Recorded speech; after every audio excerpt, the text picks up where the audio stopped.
Are you sure that this is a good idea? I said. Why wouldn't it be? A party with no adults. It's going to be amazing, he exclaimed happily. What if something went wrong with your parents and they came home? They won't. I've thought of everything that could go wrong and addressed and fixed each one. We won't get caught. He seemed so sure of himself that I wanted to believe him and enjoy the party like I would have liked to, but I had this feeling in the pit of my stomach that something was going to go wrong. Okay, if you're sure about this, I said wearily, finally giving up my attempt to stop him. I am. 1 week later. Come in, come in. I said to the entering people. I was the guard of the party. I was to watch for the parents, and if they came then I would shout the magic word and everyone would head out the back door and walk through the forest behind his house to get home. I was the one who came up with this safety measure because he was so convinced that his parents would not come back from their trip. Once everyone invited had come, I closed the door and sat down on the bench on the porch.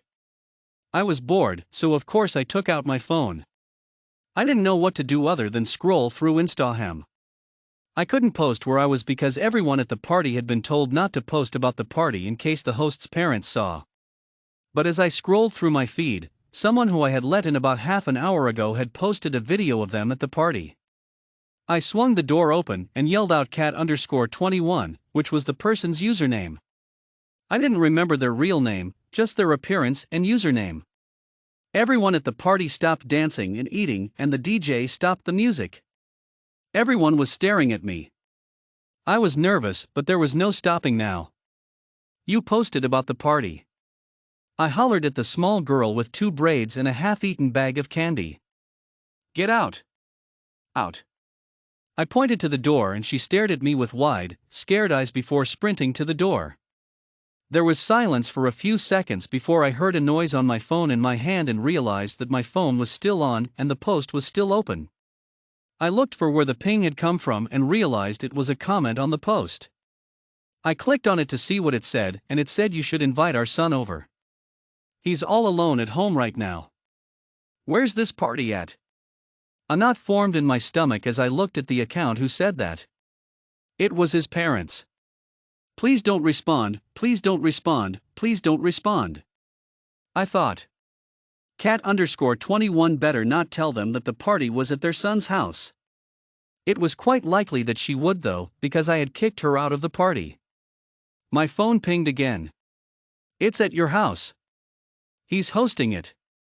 The knot in my stomach tightened and hatred bubbled in my throat. The traitor. They know. I say to everyone. The room was still silent. No one moved. Ping. What? We're coming home right now, it read. My stomach knot was about to burst. They're coming. Silence. Didn't you hear me? They're coming. Still no one moved. You're not being truthful, said a boy in the back. You just don't want us to have fun. DJ. The music turned back on and some kids snuck out the back, but most stayed. I grabbed my friend's hand and pulled him onto the porch. I took out my phone and showed him the post. What do we do? He said. They aren't leaving. He looked extremely nervous, and I couldn't say I told you so. I needed to help him. I know what to do. Follow me. I grabbed his hand again, and we raced down the sidewalk together in silence, all the way to my house. Hi, Mom. We're back from the library. I called. I winked at him, it was part of my plan. Oh. Hi, you too. She walked down the stairs to talk to us. It's getting late, isn't it? You should bring him home. Good idea, I said, turning to him. I'll take you. Let's go. He nodded and we left. When we left, I made sure to walk slowly and we talked about stuff, avoiding the topic of my plan. He noticed that I was avoiding that topic and didn't mention it either. Eventually a car passed us, and we realized who it belonged to. Luckily we were only a street away and sprinted after them, pretending to not know why they were coming back from their trip so early. Hey! Hey! I called out. They turned their heads towards us and scowled. His dad stomped towards us. What was that about? He said sternly. What about? We just came home from the library. Ask her mom, she'll tell you. We were just walking to my house. Why are you home already? Good. He was playing it dumb. Because of this, he said, shoving his phone in our faces. Cat_21's post was shining on his extra bright screen. You were hosting a secret party, eh? Thought we wouldn't find out? Well, you're wrong. You're caught. What? I exclaimed. A party? We don't know anything about a party. Here? At your house? No way. I walked up to the porch and opened the door. The party continued inside. What? I yelled. Since when what dash I spluttered. Behind his dad, my friend gave me a small smile. I was quite convincing. Wait, so you two knew nothing about this, his mother said, finally climbing out of the car. No. We had no idea. We were just at the library, like I said, then we went over to my house and then came here and saw you. I said. How would they have gotten in? Did you leave the door unlocked? She turned to her son. I don't know, but wait, someone outside of our family knows where the key is. Is he there? He raced inside and came out seconds later pulling the DJ by the shirt.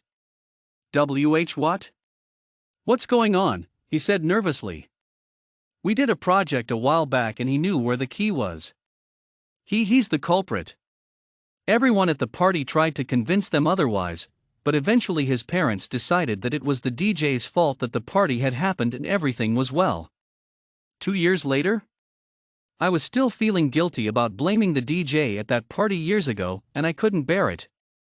I was 14 now and couldn't start high school with that much guilt, so I left the house and walked over to my boyfriend's house, and just entered without knocking. We knew each other well enough that was okay now. I found his mom in the kitchen making taco dip. Excuse me, I said tentatively. She nodded to say she was listening. I still feel guilty about this. I explained what had happened that night and expected an outburst of anger and hatred when I finished, but instead she just laughed. Why are you laughing?